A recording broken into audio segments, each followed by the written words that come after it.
All right, before I get to what's going on in the world this week, I want to once again thank all of you who support what we do here on the Rubin Report. I'm thrilled to finally be able to show you our brand new home studio today. It took a tremendous amount of blood, sweat, tears, and yeah, even money to build it, and we simply could not have done it without you.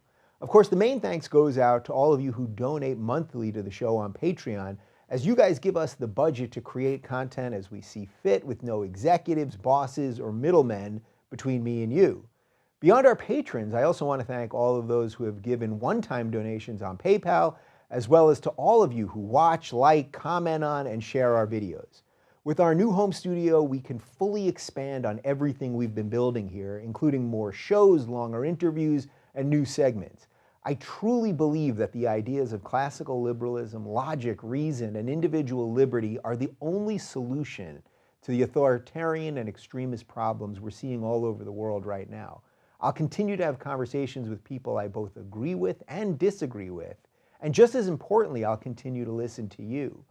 From my Patreon one-on-one chats to group Google Hangouts to emails and yeah, even Twitter, you guys consistently amaze me at your insight and desire for truth. My commute is now just 10 steps down the hall from my bedroom, and I promise to use that newfound time to make this show even better than before. You've truly helped my dreams become a reality, and somehow we're right back at the beginning. In the course of the month that we were building this studio, basically a million things happened.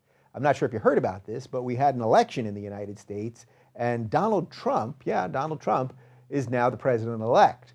While most of the media seemed to be completely blindsided by the result, I can honestly say that I wasn't. I talked to and listened to people like Scott Adams, Milo Yiannopoulos, and Mike Cernovich, and whether I agreed with them or not, I realized that there was a real political movement behind their words. When you couple this reality with moderate liberals and moderate conservatives who are sick of identity politics and outrage culture, Trump winning actually seems kind of obvious in hindsight. I'm trying to do my best not to judge Trump's actions until he's actually in office, because until then, everything people are saying are just guesses and conjecture. As I said in my direct message right after the election, I'll be the first to hold Trump's feet to the fire once he's in office.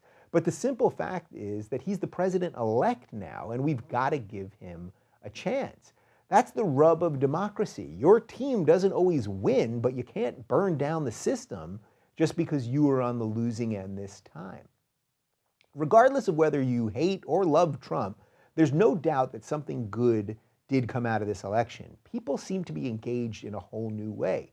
People are talking politics, fighting for what they believe, and getting involved in the conversation, maybe even more now than when Obama ran for the first time back in 2008.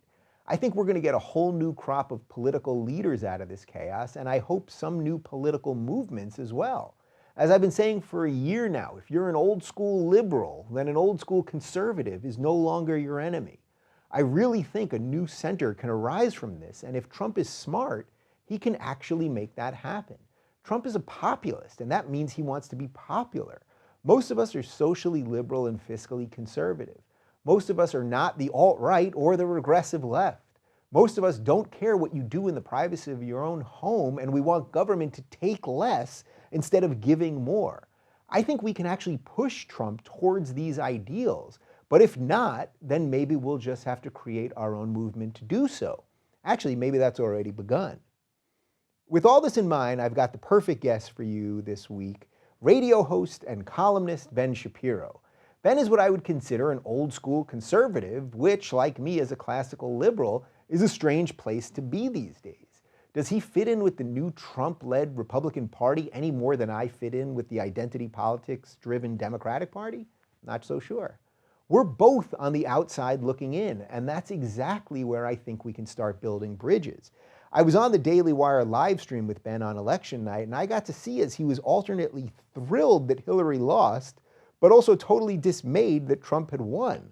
A couple hours and a few beers later, we both managed to survive the evening, even if we didn't see eye to eye on the whole thing. There is huge opportunity for all of us to shape the future of the country right now, but there's no way it can change if we just complain about the system instead of getting involved.